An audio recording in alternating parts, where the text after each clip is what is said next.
Assalamualaikum warahmatullahi wabarakatuh. Salam sejahtera bagi kita semua. Shalom, Om Swastiastu, Namo Buddhaya, Salam Kebajikan. Perkenalkan, nama saya Suci Alfi Insani Malania dengan NIM 24052777015 dari program studi D3 Teknologi Laboratorium Medis Universitas Muhammadiyah Ciamis. Pada video kali ini, saya akan memperkenalkan alat Gene Expert yang ada di Puskesmas Cipaku, mulai dari pengertian, fungsi, prinsip kerja, serta hal yang paling penting yaitu tahapan pra-analitik, analitik, dan juga pasca analitik. Gene Expert adalah alat pemeriksaan molekuler otomatis yang digunakan untuk mendeteksi materi genetik DNA maupun RNA dari bakteri atau virus tertentu dengan cepat dan juga akurat. Teknologi ini menggunakan metode real-time PCR atau polymerase chain reaction di dalam katrit tertutup, sehingga prosesnya aman, cepat, dan meminimalkan resiko kontaminasi. Di Puskesmas Cipaku, Gene Expert ini paling sering digunakan untuk proses pemeriksaan tuberkulosis dan juga deteksi resistensi terhadap obat rifampicin.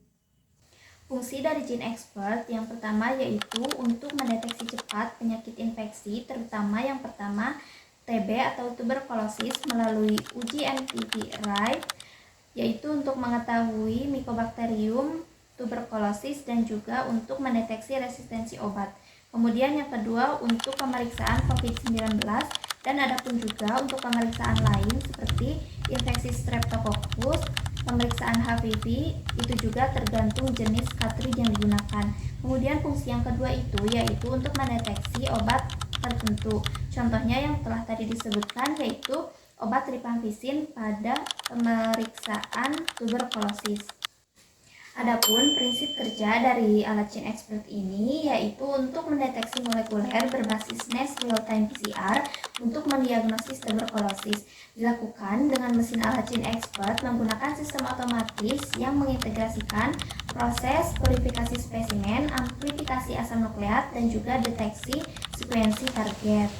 Sebelum lanjut ke penggunaan alat Gene Expert, adapun komponen-komponen dari alat Gene Expert itu sendiri, yaitu ada UPS, ada alat Gene Expert-nya, ada komputer beserta barcode QR, dan juga ada printer, dan yang terakhir ada cartridge dari alat Gene Expert itu sendiri. Untuk yang selanjutnya yaitu ada tahapan yang paling penting yaitu tahapan pra-analitik, analitik, dan juga pasca analitik. Untuk yang pertama yaitu ada tahap pra-analitik. Tahap ini merupakan tahap yang paling krusial karena kesalahan pada tahap ini dapat mempengaruhi hasil pemeriksaan. Nah, pada tahap ini yaitu meliputi edukasi pasien, pengambilan sputum yang benar, yang bagusnya di pagi hari, kemudian pelabelan spesimen, transportasi, hingga penambahan sampel dan juga buffer. Kesalahan pada tahap pra-analitik dapat menyebabkan hasil negatif palsu atau error, sehingga ketelitian petugas sangat diperlukan. Nah, tidak lupa juga sebagai ATLM kita harus menggunakan APD yang lengkap seperti masker, jas lab, dan juga handscoon. Dan sebelum pemeriksaan juga diusahakan meja kerja yang kita akan gunakan dibersihkan menggunakan disinfektan terlebih dahulu agar tidak terjadinya kontaminasi silang. Yang selanjutnya yaitu bagian tahap analitik. Hal penting juga apabila akan melakukan pemeriksaan, yang pertama dilakukan yaitu menghidupkan alat tersebut, yang mana tahap awal yang dihidupkan yaitu dari UPS terlebih dahulu, kemudian dari alat Gene Expert-nya, baru ke komputer, dan yang terakhir printer. Sedangkan untuk mematikan yaitu kebalikannya, printer dulu, baru komputer, lalu alat Gene Expert, baru UPS. Nah, kemudian adapun prosedur pemeriksaannya, yang pertama tentunya kita harus menyiapkan alat dan bahannya terlebih dahulu. Kemudian pastikan dahaknya itu yang bagus atau bisa disebut juga virulen. Nah, setelah itu baru buka wadah dahak dan lakukan perbandingan 1:2 dengan larutan buffer, di mana 1 mili dahak dan 2 mili buffer. Setelah itu tutup kembali pot dahak dan kocok atau homogenisasi 10-20 kali. Setelah itu tunggu inkubasi selama 10-15 menit. Nah, setelah encer baru masukkan ke cartridge dengan cara dipipet sebanyak 2 mili dan tutup kembali cartridge tersebut. Nah, pertama yang harus dilakukan lagi yaitu lanjut ke bagian komputer, yaitu di beranda klik pretest, kemudian scan barcode di bagian formulir pemeriksaan, kemudian scan barcode yang ada di cartridge-nya. Nah, setelah itu masukkan identitas kedua seperti nama, kemudian alamat, NIK, asal instansi apabila pemeriksaannya itu yaitu pemeriksaan rujukan dari luar. Kemudian setelah itu baru klik start test. Nah, otomatis komputer akan nyambung ke alat Gene Expert-nya dengan ditandai kedipan warna hijau di alat untuk menyimpan cartridge tersebut. Nah, setelah itu baru cartridge dimasukkan ke dalam alat Gene Expert dengan tegak lurus. Nah, kemudian tekan bagian penutup alatnya. Nah, baru tunggu 1 jam pemeriksaan. Nah, otomatis nanti alat akan berhenti sendiri apabila pemeriksaan telah selesai. Nah, untuk melihat hasilnya nanti bisa di komputer untuk dilakukan print. Nah, setelah selesai, cartridge yang sudah diperiksa bisa dibuang ke tempat sampah yang infeksius. Yang selanjutnya yaitu ada pasca analitik atau post analitik, yang dimana di sini dilakukan pelaporan hasil dari pemeriksaan. Nah, adapun aplikasi yaitu SITB, yaitu aplikasi pemeriksaan khusus untuk tuberkulosis, mulai dari permohonan pemeriksaan dan juga input hasil pemeriksaan.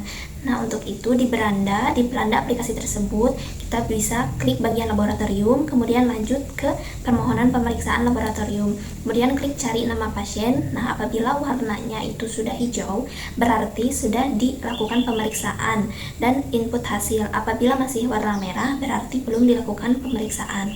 Nah, kemudian untuk input hasil ke SITB itu harus diinput dengan sendiri atau dengan ATLM-nya sendiri, yaitu yang pertama cari nama pasien, kemudian klik input hasil. Nah, kemudian masukkan beberapa bagian seperti tanggal pemeriksaan, sampel diterima baik atau tidak, kemudian nama penerima sampel, kemudian tanggal register, nama dokter pemeriksa, kemudian keterangan dahak sewaktu ataupun pagi, kemudian ada tekstur dahaknya bagaimana, kemudian ada nomor register, tanggal hasilnya, dan juga ada hasil seperti negatif, positif, atau recent maupun no result ataupun juga error. Setelah itu kita bisa klik simpan. Nah, otomatis warna akan berubah biru karena sudah input hasil dan juga sudah dilakukan pemeriksaan.